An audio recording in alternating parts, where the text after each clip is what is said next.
All right. Om Ganana Tva Ganapatigam Vamahe Kavim Kavinam Vashvastavam Jeshtarajam Brahmanam Manaspad Anashvanodivasi Sadhanam Shri Mahaganapataye Namaha Prano Devi Saraswati Virvajinivati Dhinam Vitrevatu Mahasaraswati Namaha Guru Brahma Guru Vishnu Guru Devo Maheshwara Guru Sakshat Param Brahma Tasmai Shri Guruve Namaha Guruve Sarvalokanam Vishajay Vavaroginam Nidhaye Sarva Vidyanam Shri Dakshinamurtaye Namaha गुरुचरणारविन्दाभ्यां नमः देवीं वाचमजनयन्त देवाः तां विश्वरूपा पशवो वदन्ति सा no मन्दिरेषु मूर्जन्दुहाना धेनुर्वागस्मानुपतिष्ठतैतु व्यासं वसिष्ठ नप्तारं शक्ते पौत्रमकल्मषं पराशरात्मजं वन्दे शुकतातं तपोनिधिं व्यासाय विष्णुरूपाय व्यासरूपाय विष्णवे नमो वै ब्रह्मनिधये वासिष्ठाय नमो नमः श्रीगुरुभ्यो नमः शिवशक्तिसमारम्भां भास्कराचार्यमध्यमाम् अस्मश्रीनाथपर्यन्तां वन्दे गुरुपरम्पराम् श्री ललिता महात्रिपुरसुंदरी समेत श्री चंद्रमौळीश्वराय नमः श्री कांची कामकोटि पीठाधिपति जगद्गुरु श्री शंकराचार्य श्री चरणयोः प्रणामाः श्री गुरुभ्यो नमः. So mantra number 5 is talking about yasmin dyauhu prithvi chantarikshamotam manah sah pranaishcha sarvaihi tamevaikam jaratha atmanamanya vacho विमुञ्चथा मृतस्यैष सेतुः. यस्मिन् द्यौः पृथिवी चान्तरिक्षमोतं मनः सह प्राणैश्च सर्वैः तमेवैकं जारथ आत्मानमन्या वाचो विमुञ्चथा मृतस्यैष सेतुः. So this is the mantra. Now if you really go to the literal meaning one by one,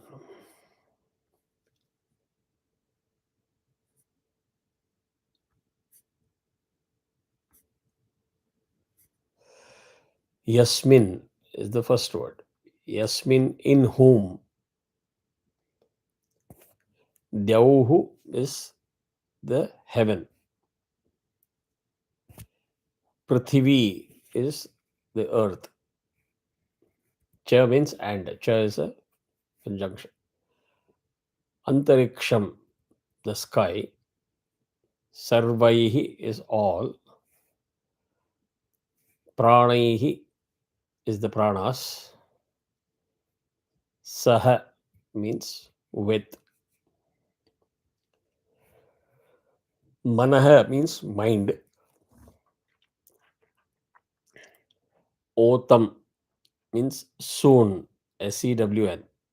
You stitch together or interwoven, right? Tam means that. Ekam means one. Atmanam is Atman. Eva is only. Janatha means known. KNOWN, known. Anyaha means all other.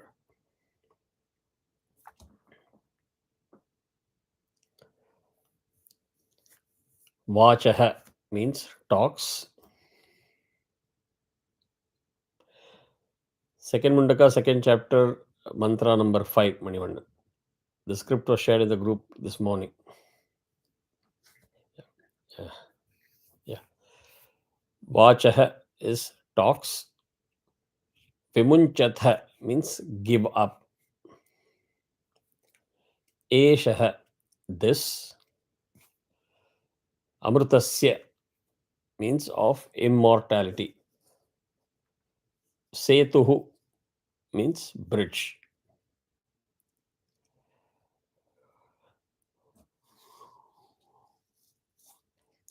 So once again, Yasmin means in whom. Dyauhu means the heaven. Prithvi means the earth. Cha means and. Antariksham means the sky. Sarvaihi means all. Pranaihi, the pranas. Saha means with. Manaha means mind. Otam means sewn, which is SCWN, stitched together. Tam means that. Ekam means one. Atmanam means Atman. Eva only. Janatha known. Anyaha all other. Vachaha talks. Vimunchatha give up. Eshaha this. Amritasya of immortality. Setuhu means bridge. So, in summary, what this mantra means is know that one Atman only. It's important to pause, understand every word, what it means, instead of taking things for granted and not paying attention. There's only one Atman. There are not 100 different Atmans. So, there's only one Atman. That Atman by whom the heaven, the earth, the sky, the mind, and all the pranas are all interloomed, interwoven. So don't visualize them as independent entities, some hanging out there. These are all part of that Atman. So it's important to understand the whole layout because you can't see it, you can't experience it, you can't touch it. It's important for you to visualize this. It says, give up all other vain talks, VAIN. Can anybody say what is the meaning of this?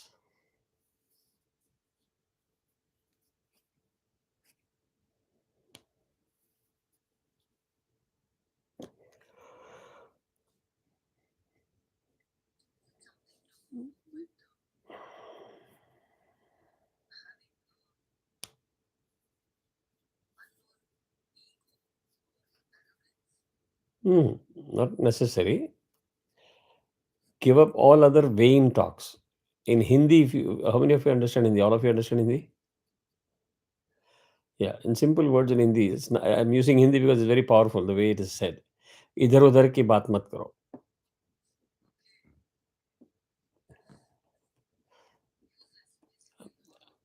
Ah, so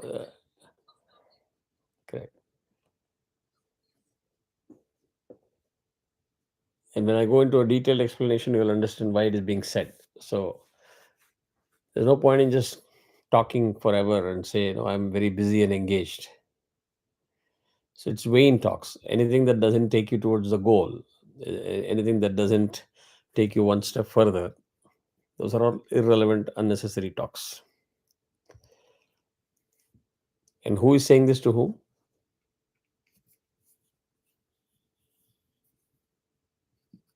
Again, so who is saying to whom? That direction is important. Correct, correct. And the reason for that is those of you who've been initiated into. Oh, Anu left the call. Yeah, I think you pressed the wrong button or something. Yeah. So the reason why I'm saying this is there are certain things that are very difficult. So I'm going slow. I'm just focusing on one mantra today and trying to get the meaning of it because the question always keeps coming up. What do we do? What do we do? What do we do? Where do we start? And in every mantra after mantra, many things are being talked about in the same direction. They're not inconsistent. They're all delivering the same message. But I'm trying to help in putting it down in a very simple language so that you understand what you need to do. In our system, it's always a trikutam. It is between you, the guru, and God. You cannot reach God without the guru, right? The guru is the one who guides you to that path. The guru is the one that takes you down that path. And you start with that focus and that trust in the guru. So when Sage Angirasa tells Shaunaka, the Sishya, he has to start with that belief saying that I hear you and I'm going to implement what you're saying. Because anything to do with the realization side of the partition You cannot say, I will learn it, I will know it, and then I will do it. Because the moment you say know or experience, which side of the story are you talking about?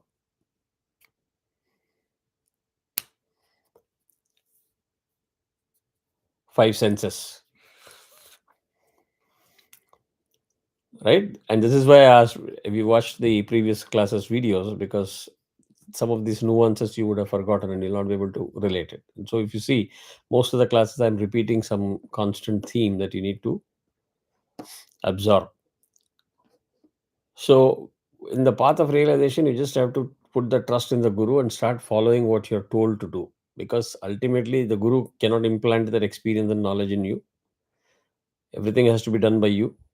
And your question will be, how do I do what I have to do without knowing what I have to do? The moment you say knowing, means you are dependent back to your five senses. Go back to that YouTube video, you will know the five senses: panchatanmatra, impressions, intellect, IQ, I, ahankara, mind, processing of that like a film. You have to get beyond this partition. Okay. So give up all the vain talks, unnecessary talks, loose talks, shallow talks. Just give up. Start focusing, because that is the bridge to attaining immortality, moksha. So in the previous mantra, if you remember, the focus was take the bow, take the arrow, sharpen the arrow, focus, set your eyes on, only then you can hit the goal. And we went into the depth. So do you remember what is the bow?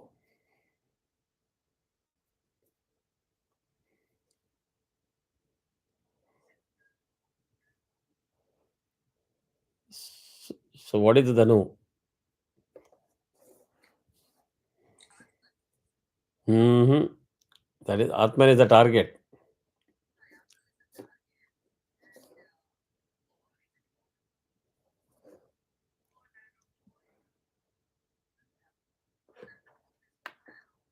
No, Om is the Dhanu. Pranavo Dhanuhu.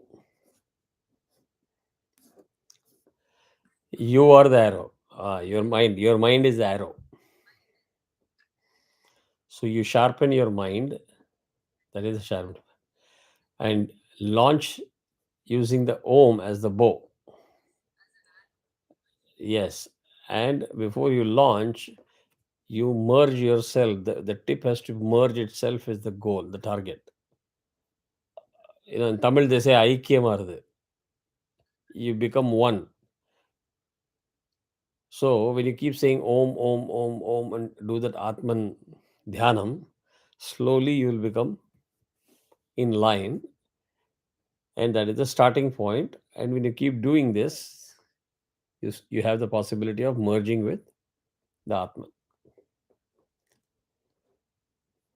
Got it? So the answer is given. What should I do? What do I do? What do I do? The answer is being given in every class. You just have to absorb what is being told, believe, and start doing it. Got it? So, what is being reiterated in this mantra? The idea of turning away the mind from external objects of senses. Anything external object, iPhone, Apple, orange, laptop, silk saree, right? Anything. All of these objects. In other words, you need to give up the enjoyment of the worlds and its objects, and fixing it on the goal, which is Brahman. That is the end goal, target.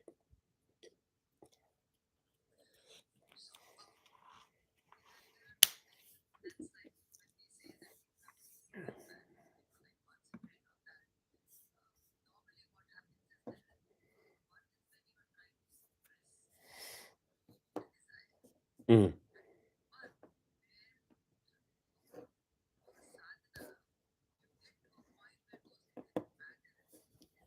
Very true.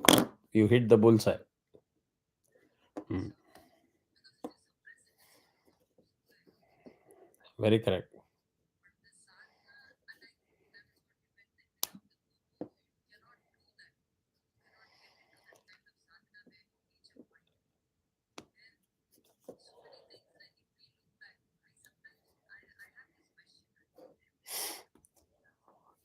Let me do one thing. I think I just realized that I put my AirPod. So whatever you talk, it doesn't get recorded in any form and shape. I need to take this off. Sorry. Yeah, go ahead. Hmm. So I just wanted to ask, like, there are certain things which few years back might have been very important to a person, but after a certain time, the person loses interest. It could be because of two things. Either it's because of age, or it could be because those things don't matter anymore, or it is genuinely vairagyam in the right way, not vairagyam out of sadness or sorrow, or not like that. I mean, those things don't matter anymore. So I don't know whether, how do you differentiate whether, for what reason, whether you really have done your sadhana and you have got to the point where it doesn't matter, or is it because of, like, let me give you a very simple example. Let's say I was very interested in traveling about 4 5 years back, wanting to see places. Okay, so today maybe it doesn't bother me anymore. I don't have that interest or passion, even though, let's say, I have the money, I may have not the time, but the interest has gone. But travel could be more focused to watching temples, or maybe more towards those kind of things. So is it dispassion? Maybe after some time I feel maybe even that will go. So is it because of age, or is it because of sadhana, because of something else? I sometimes I'm confused. Very good question. I want to answer that if you can hold that thought and the question for another 5-10 minutes, Okay, okay, right? Because I want to set some of the detailed explanation, which will set the okay, stage for sort of partially your question will be answered. okay, But I want to directly confront the question that you put because it is a very important question, and that is where it is an eye opener. okay. And again, till you get bored, I will repeat it. The fundamental mistake we all make is, oh yeah, Om. I know Om. Atman. I know Atman. Everything is known. So that is where we commit a mistake because we don't delve deeper into the meaning of that word and the context and how it is all connected. That is the key that most of the people miss. Hearing about something and being aware of a terminology or a word is not knowledge, right? Yeah, I've heard Atman, but if I ask you to describe it, you can't speak one word or one sentence. It doesn't mean it means you don't know much about it. That is where that gap arises.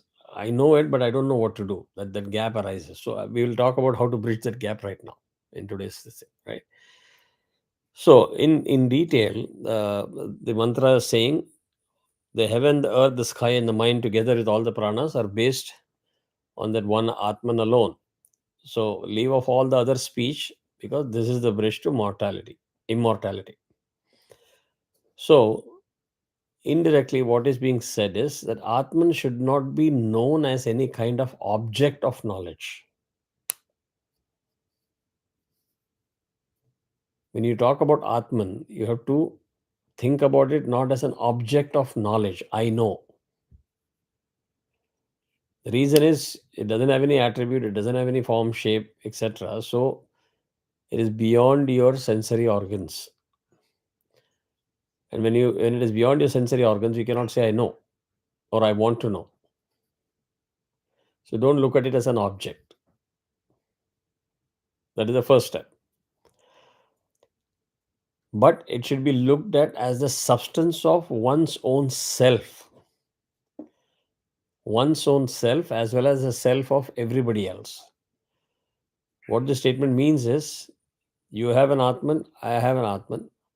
It is not any different because they're all part of the same Paramatma.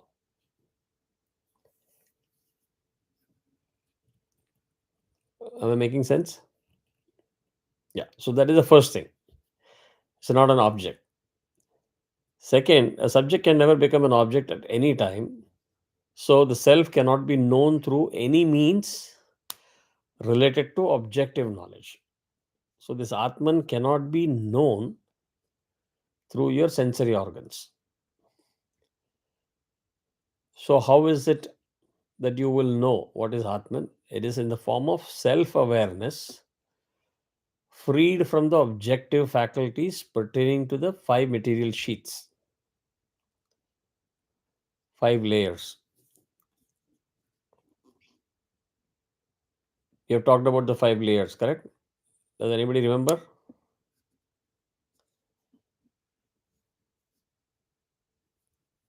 The gross body. Yeah, I've also talked about the terms language. Gross body, subtle body is fine. Annamaya, Pranamaya. This is why I say go back to the YouTube videos, take notes. When I say it is easy to nod your head, yeah, I know. But when you're expected to talk, if you're not able to respond with the right answer, it means that you have awareness or information, but you haven't understood it. So try to revise it because these things are a little abstract. You have to go through it a few more times over and over again for you to retain what is being talked about. So key word here is that you have to achieve the awareness by abstracting yourself. What is the meaning of abstracting yourself? It is you go beyond the laws of relative thinking and understanding.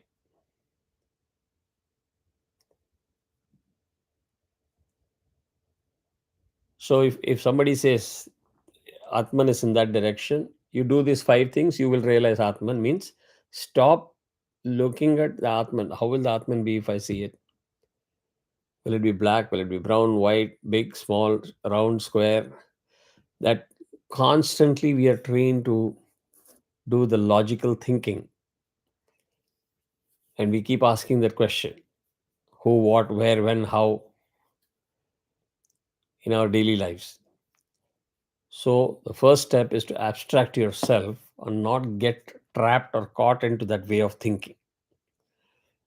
So if somebody says use Om as a bow, that means don't imagine that you need a physical bow. Mentally launch that Om as a bow. Make your mind, imagine your mind is focused on an arrow and imagine the target is in front of you. How far it is, how long it is, how big, how wide it is, it doesn't matter. Just follow the steps and cut yourself off of that logical thinking in asking questions. Why should I do it? What if it doesn't work? What if I waste my time? These are all that vain speech that was talked about. Don't waste your time. Just do it. Right? So only after that sense abstraction. So how do you say you're able to abstract? Any response? You must know now whether you're able to abstract or not.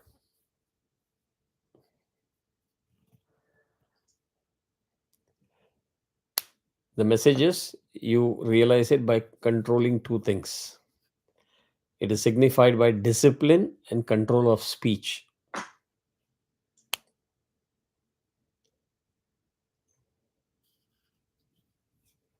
Right? So you may start wondering again, why speech? Why is somebody targeting speech? Can anybody give a guess? There are many times when you get into the of speaking, times you don't need to just blabber something for which That is you are one. going to get after that. And you're losing a lot of energy because Spot on. absorption is not there. See, like you always say, like I still remember when after the Vimat, when chanting Parayanam we say we are supposed to be quiet, we're supposed to be talking. Correct. The moment I'm talking, all that energy dissipates. So you lose it. Actually, this is some discussion which I had even with my mom. My mother recently said, "See, why is it that people?" It was a question like, hey, people do so much of prayers, they are doing so much of meditation, but still they get angry. Still they have not realized so many things. Why? Because we do a lot of sadhana, but the problem is when you keep talking, that energy is lost maximum with talking, because we tend to always talk about somebody. It's always, I unconsciously we tend to, even we don't mean to. So what happens when you do those kind of negative talks will dissipate the energy. You hit the bullseye. Now let us expand a little bit on that. I don't know whether others understood. I would appreciate if you acknowledge yes, no, you agree, you disagree. Yes. Even Padmaji today is on video mute, and she must be doing Oh, it for yes, a reason. yes, I said. Yeah, but you're on video mute, so we couldn't see you. Okay. The key part is Anu hit the bullseye because we only hear speech, but for me to utter those words, think of how much my mind is occupied. My mind is occupied through the thoughts. I'm processing so many things, which is going to expend energy, right? You get tired after some time thinking. You don't have to speak. Even just by thinking, you get tired because you spend a lot of energy. So imagine on top of that, you're now going to speak non-stop. So the point is, there are many people, if you see, sages, saints, they go into Maun Vrat. It's not for some illogical reason. They understood this system well. They understood what they need to do. So if you control your speech, you're controlling your mind going haywire in all different directions and thinking about many things. And especially as Anuj said, if your thought process is negative, if your speech is negative, it drains a lot of energy. So cut out that, and the mind then starts transforming itself, because then it says, what do I do now? I don't have any job. And you divert that joblessness, unemployment into the direction of saying, okay, let me focus on the Om. Let me meditate. Let me cut myself out of this constant thinking process that goes on in my Jagrut state, right? And you pay attention to the more important things, valuable things that you need, than the insignificant things that you keep talking every day, right?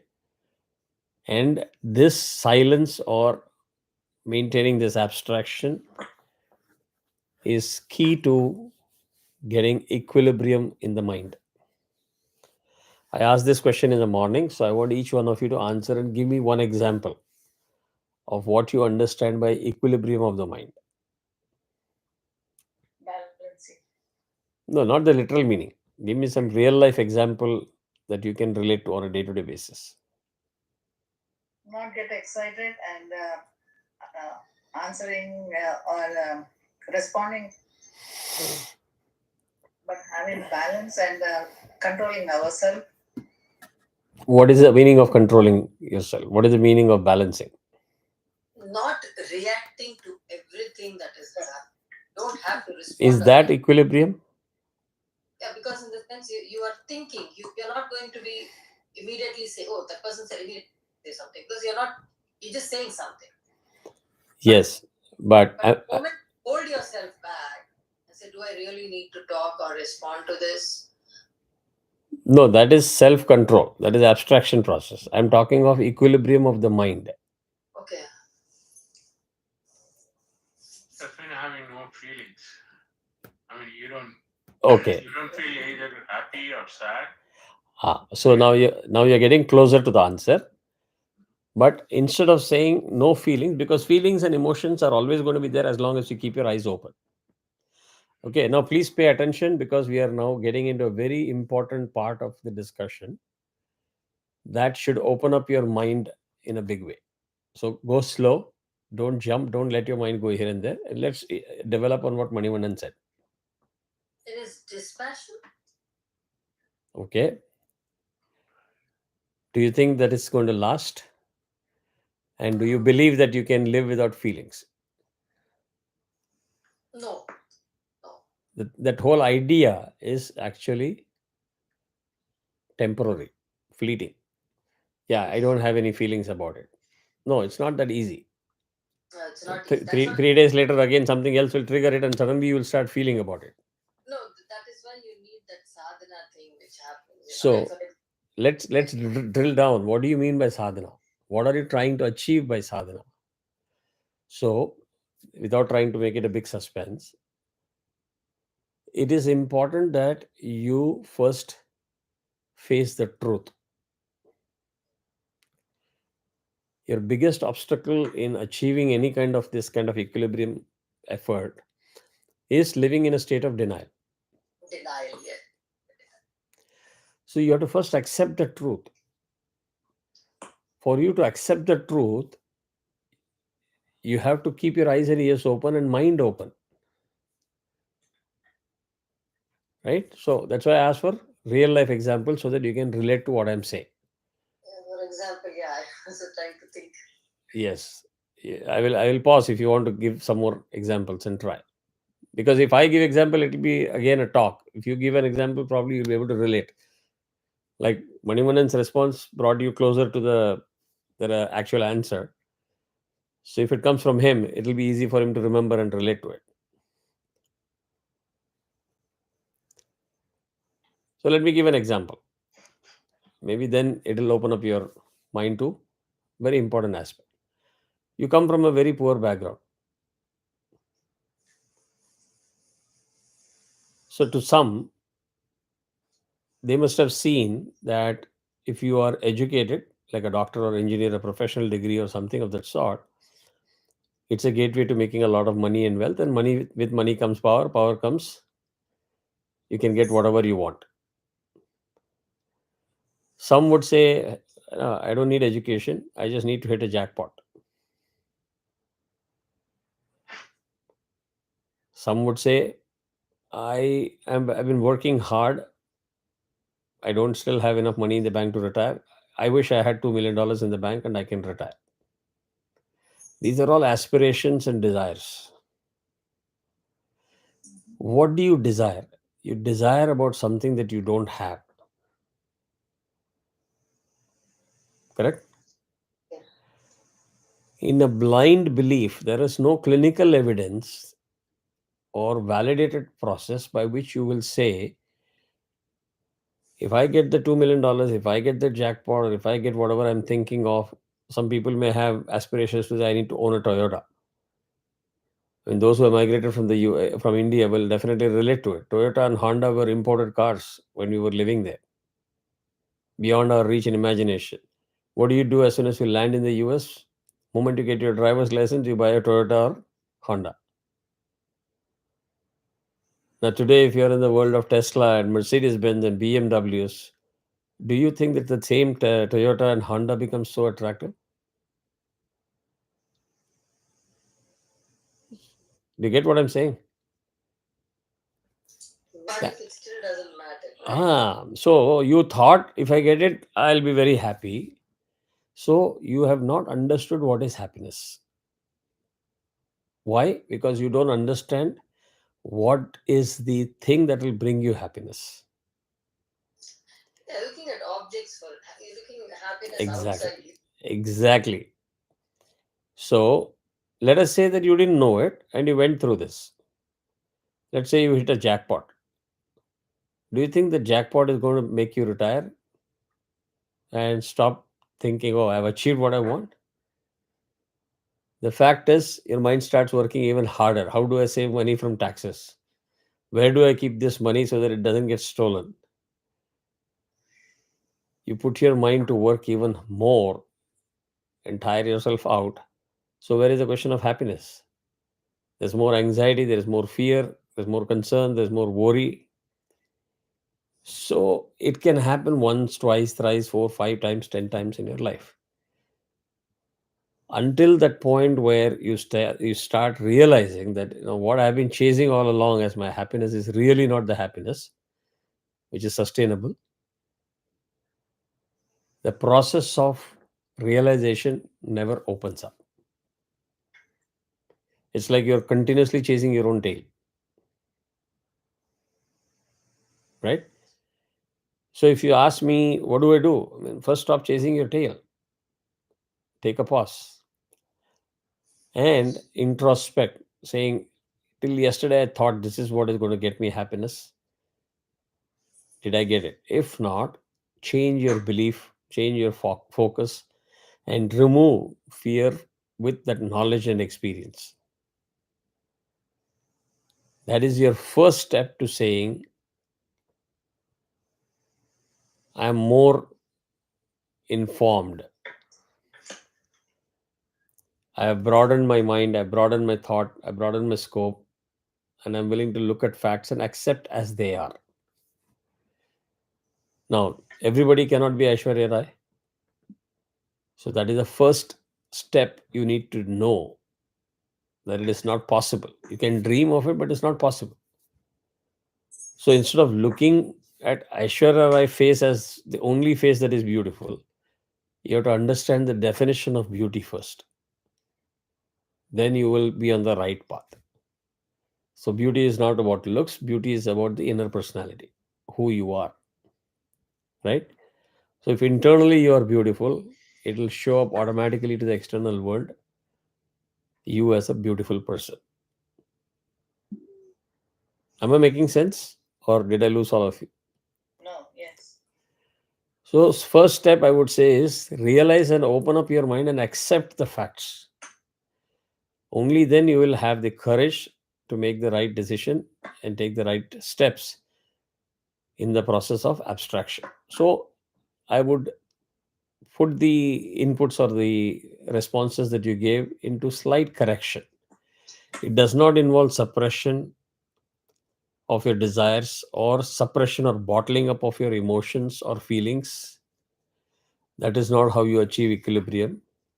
It is your ability to remain level headed when you see moments of joy and when you see moments of sorrow. You have both the emotions and feelings, but you are ready to process both instead of jumping up and down in happiness and going down the docks in sorrow. And it could be a very layman's trick. One of the trick is you can always use the stock market example that many people give, change management people give. That if you see a trough, there is a complete dip, the only thing that can happen is the stock has to rise. Are you able to follow the example?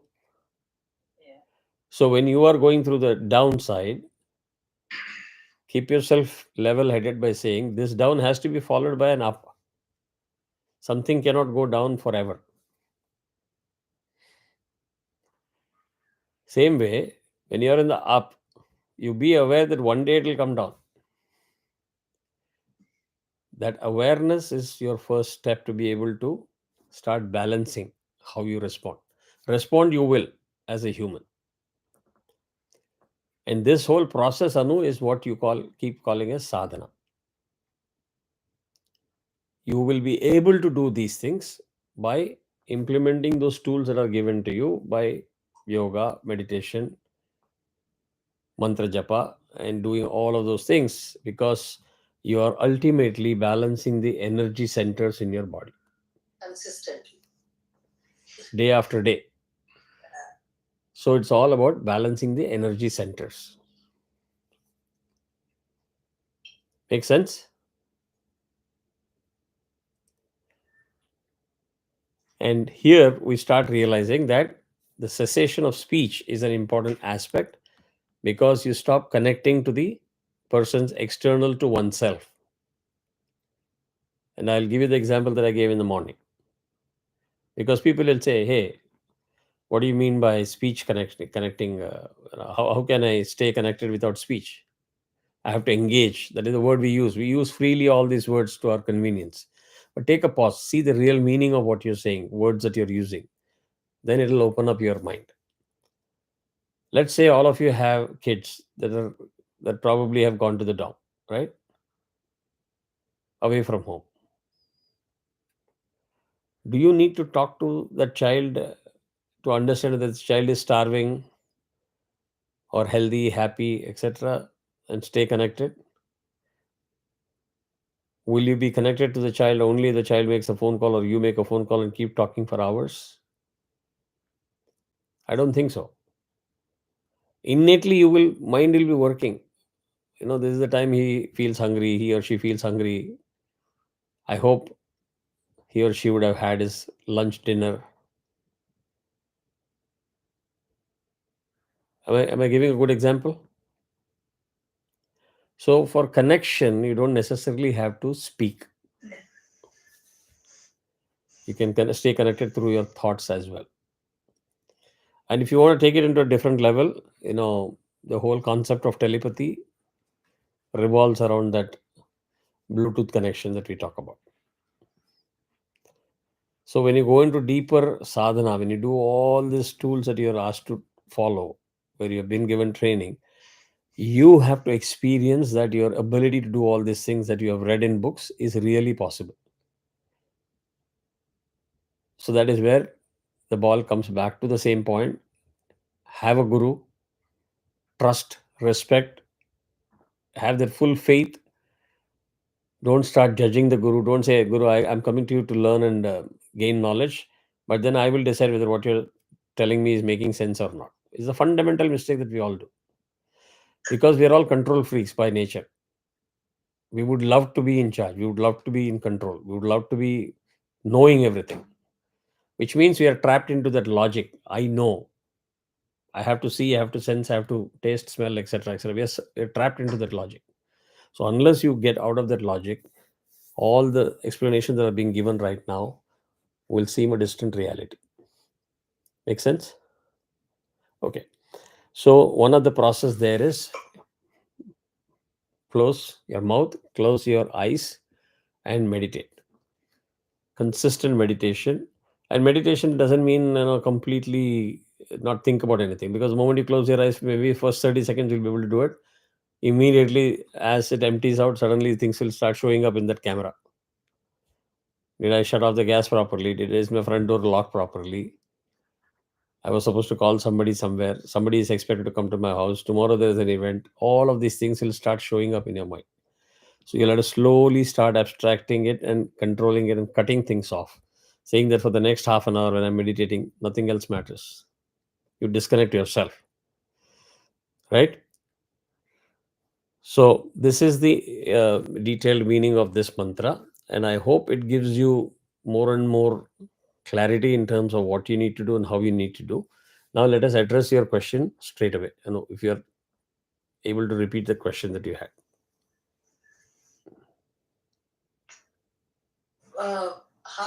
How do I know that whatever stage I have reached of call it vairagyam, or not interested, is it because of age, or is it because of my sadhana, or is it because, do I really know whether I have grown? Because certain things really matter to me today, for example.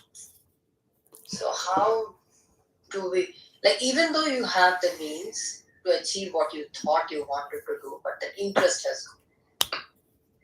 One thing has not, let's say there'll be a constant, the seeking of knowledge, or like wanting to listen to discourses by people or whatever it is, that thirst has still not gone, because of maybe I think I'm not able to pinpoint and say, but that still gives me immense happiness to know more. And but I'm not able to figure out whether, because I do have some counterparts who say, oh, I don't feel like doing it, but I know they may not be doing the same kind of sadhana, but I'm sure they also have, because you can measure somebody by looking at just the face and say, okay, if they're not chanting, or if they're not, you cannot say that they are not doing. No, I'm sure they have their own way of getting at things, or being, because again, being religious and being spiritual is two different. People should not get conclude that. Correct. Okay. So I'm just trying to understand, like, very important. So let's break it down. We at least, and that's where you need to be a little bit more interactive, all of you, instead of just listening quietly. We just learned that suppression is not a solution. It doesn't guarantee anything. So suppression is not the answer. Or statement of denial is not an answer. Correct? So there's something beyond that. So if you should not be in a state of denial, it means that you have to face the truth and accept the truth that is in front of you. So before I go into more detailed explanation of that, I will say one thing. Remove this misconception that with age you lose interest. And I can, as a counselor, I can tell you, I'm interacting with people of different age groups. I've seen people at 80, 85, 90. When they're not living in their own home, they live with their children. They will have those simple tastes. I want to eat a chocolate. I want to eat ice cream. And when the kids say, no, you're too old for that. At this age, how can you eat chocolate? All these traps that we have built ourselves in, it doesn't make them lose interest in that. It makes them even more interested. Where you can see in some movies, the elderly people will wake up in the middle of the night to have something and then go back to sleep. So, what do you say? So, age is not an answer. Number one. The fact is, if you're, let's say, more informed by having sweet at a certain time, beyond a certain quantity of this type, is going to lead to certain things that you don't want. First, that knowledge is important. So, to gain knowledge, you have to be a constant learner till you breathe the last. The day you say, I know, I know, I know, you're half dead. So, that inquisitiveness to learn more, explore, seek answers. You can seek answers through multiple channels: self reading, hearing upanyasam, attending training classes, courses, everything. That doesn't matter. But there also, I put a speed bump. You have to draw a line. How much information is required for you to be on the right path? Anything Wow. beyond what you need can also be counterproductive. You get overwhelmed, actually. Correct. Not only overwhelmed, it will be confusing. You are saying this, somebody else is saying this. What should I follow? So, which is why a concept of a guru means you just accept one guru and follow. You can hear many other people, but your ultimate guidance comes from your accepted guru, one guru. Even in our Sri Vidya Upasana also, they say, right, the parampara will be different. So the Paddhati will be different. So if you be a part of 2, 3 kulas, you will never be, I don't want to use some Hindi equivalent, which is very popular, dhobika, blah, blah, blah. You don't want to be in that situation, right? You should have faith that he is my guru or she is my guru. And if I follow the guidance that is being given to me, I will embark myself in a successful path. So, first, choose the right guru, right path, put that faith and trust, develop the skill to say, appetite to have more learning. Through that process, keep your mind and everything open. Don't live with that ego. I can never make a mistake. I've never made a mistake. I've never lied.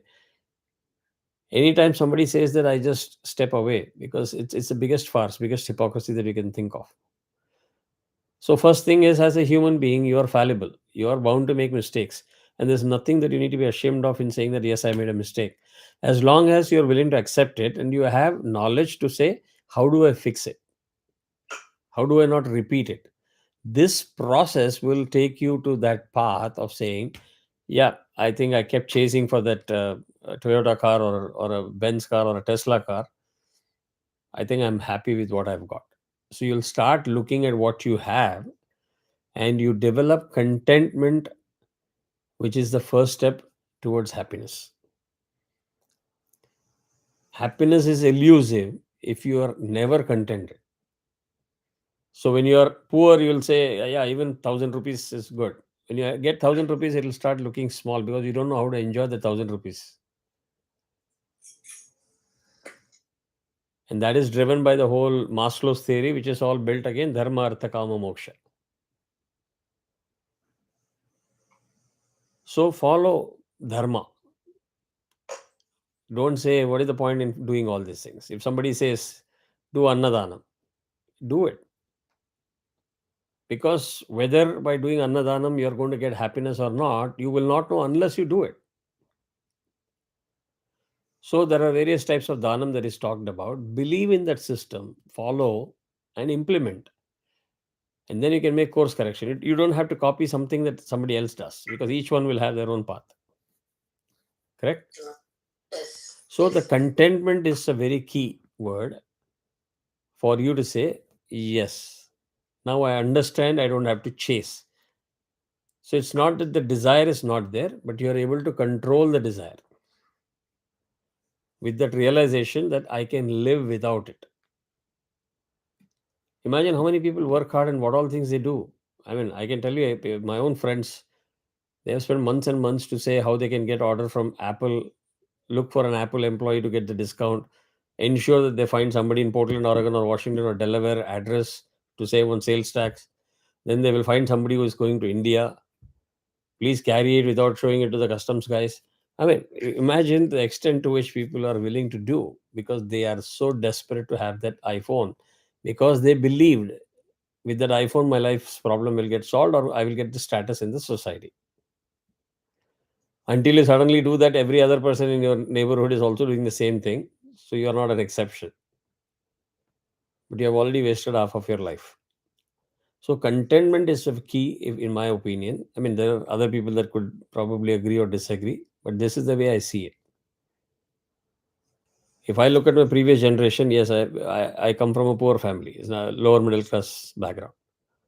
But if I look at my parents, they were 100 times more happy than our generation. Yeah, that's very true. Actually, today, the materialistic world, we have so much of comforts. People are supposed to be happy, but Exactly. most of them have long faces. Exactly. So my parents dedicated their entire life to social service. So with my father being in a public servant, he had access to many things. There will be chairmen of companies who will come and sit in our home, a small house. They don't mind coming and sitting and talking to get their job done. But when we had to look for a job, it was a natural expectation for us to say, hey, pick up a phone and tell that guy whom you have done so much favor and help to get us a job. He will say, no, you work hard, you earn your job.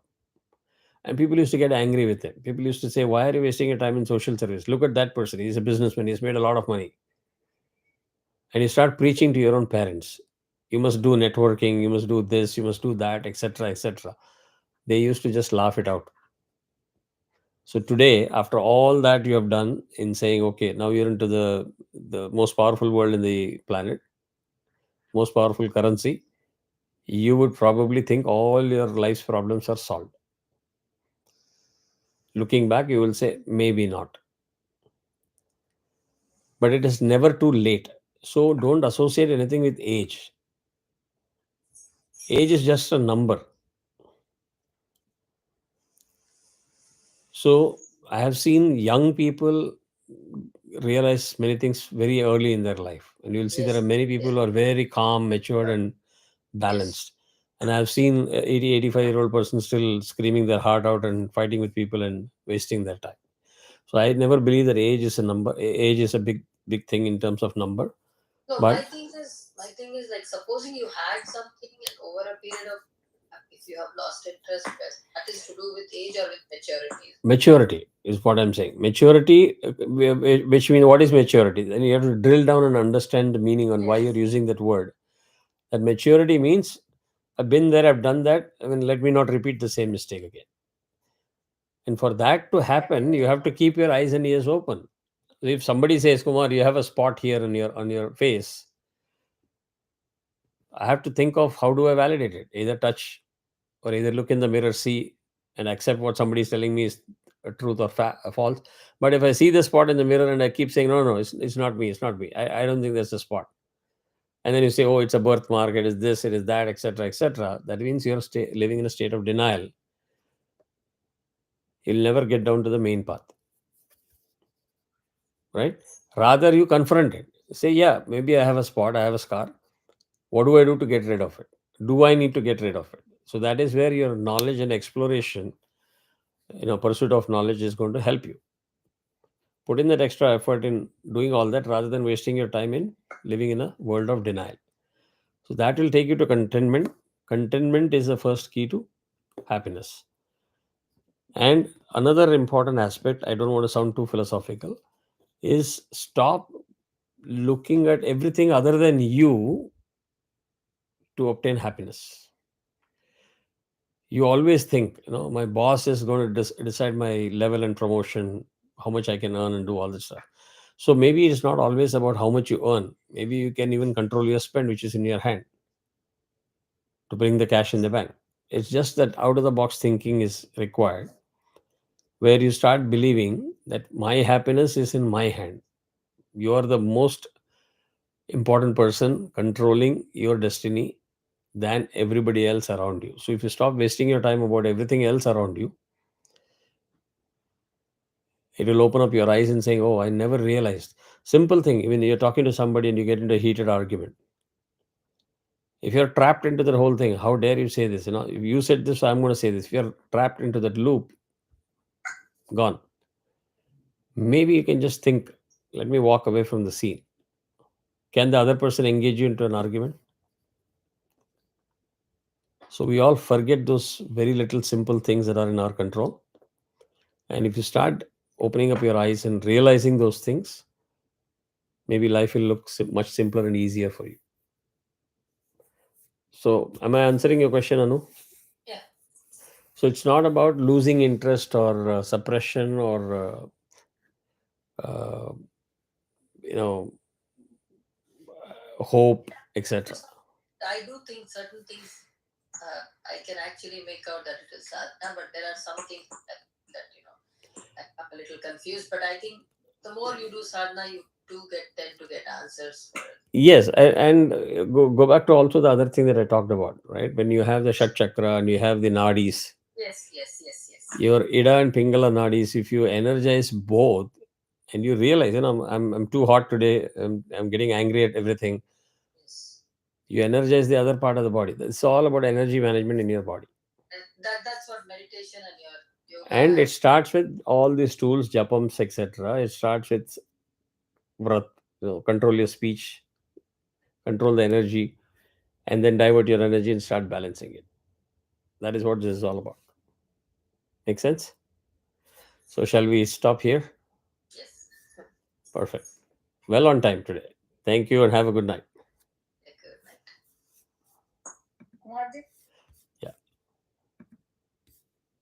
Yeah.